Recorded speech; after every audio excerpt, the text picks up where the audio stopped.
Assalamualaikum warahmatullahi wabarakatuh. Alhamdulillahirabbil alamin. Allahumma shalli ala Muhammad wa ala ali Sayyidina Muhammad. Pemirsa, bersua kembali dalam kanal Hikmatologi. Serial mengajak diri kita masing-masing berpikir kian dewasa untuk melembut cerdaskan hati nurani berdasar kitab suci agama kepercayaan yang kita yakini. Tentu kita meyakini bahwa agama kitalah yang paling benar. Bagi Islam, Muslim, agama Islam yang terbaik, terbenar. Demikian juga bagi Nasrani, Buddha, Hindu, Konghucu, penghayat kepercayaan kepada Tuhan. Ketika masing-masing diri meyakini agamanya yang terbaik dan yang terbenar, tertinggi, termulia, paling diyakini, tentu saja ketika masing-masing pemeluk agama dan kepercayaan berada di dalam rel yang sudah digariskan, maka tidak pernah akan terjadi tabrakan. Kita tidak berbicara agama-agama, namun kali ini marilah ketika ada di bulan Rajab, maka peringatan yang bertalian dengan sholat senantiasa bertebaran di bumi Indonesia. Nah, tentu saja sebelum kita mukminin dan mukminat sholat, maka salah satu kewajibannya adalah berwudu. Ada seorang dokter yang sangat populer dari kota Malang mengatakan bahwa di dalam teologi atau tauhid Islam itu sederhana sekali. Yang penting bersyahadat, selesai, sudah menjadi Islam. Sang dokter itu tidak salah.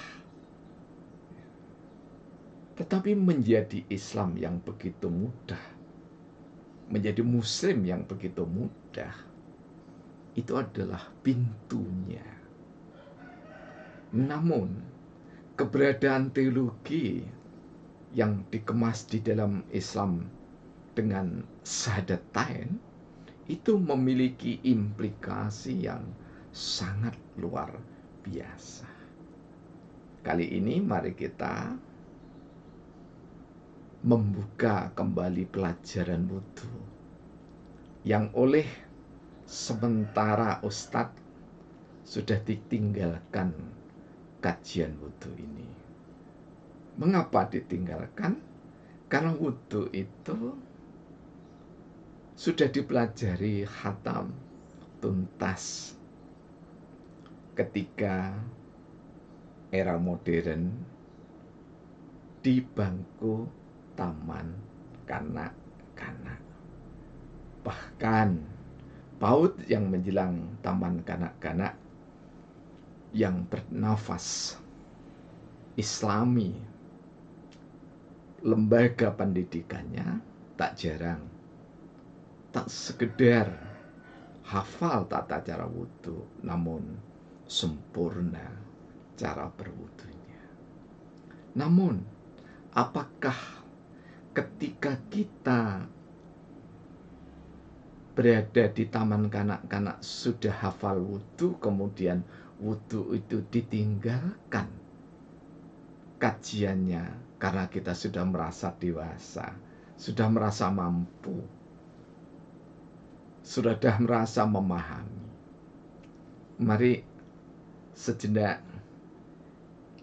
kita tengok hasil riset kami tentang konsekuensi dari syahadatain yang kami kemas dalam syair Sabdana.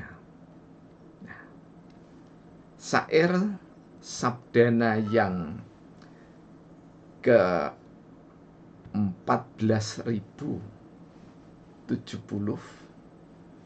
kami beri tema Syahadatain bagian kelima. Beranjak taman kanak-kanak, sholat mulai dididik, diajarkan. Syahadatain diwujudkan dalam bentuk pengalaman syariat nyata. Wudu sebagai prasyarat salat dibelajarkan dengan sempurna. Bacaan salat dibimbing dengan baik, dihafalkan niscaya. Dikenalkan pada terjemah seluruh bacaan salat menghamba. Dibelajarkan gerakan salat sejak awal hingga akhirnya. Syahadatain diejawantah sejak dini hingga usia tua. Pemirsa yang dirahmati oleh Allah, syahadatain yang kami kemas secara esensial atau secara hakikat berbicara wudu sebagaimana disyariatkan di dalam surah Al-Maidah ayat ke-6. Kemudian dijelaskan oleh Rasulullah Muhammad SAW bahwa kesempurnaan nikmat yang ada di dalam surah Al-Maidah ayat 6 tersebut masih dijelaskan salah satunya dalam hadis riwayat Muslim, di mana ketika hamba Allah melakukan wudu sebagaimana dituntun teladankan oleh Rasulullah Muhammad SAW, maka diampuni dosa-dosanya. Bahkan di hadis yang lain juga dikatakan seperti bayi yang baru dilahirkan. Nah, jika demikian, apa yang membatalkan wudu? Kita ambil salah satu saja. Karena yang satu ini juga seringkali hanya dikatakan sebagai kehilangan akal dalam pengertian gila. Pembatal wudu adalah salah satunya hilang akal.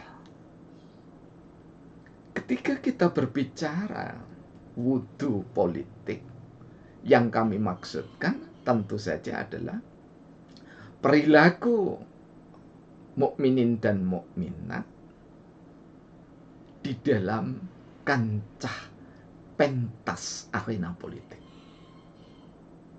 Apakah wudunya dibawa ketika di dalam kampanye politik, ketika sosialisasi politik atau mendidik warga masyarakat berpolitik, ataukah sampai wudunya dibawa pada keputusan-keputusan politik?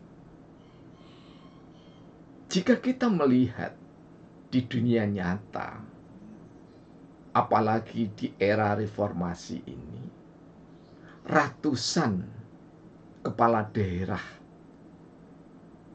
dijebloskan ke penjara.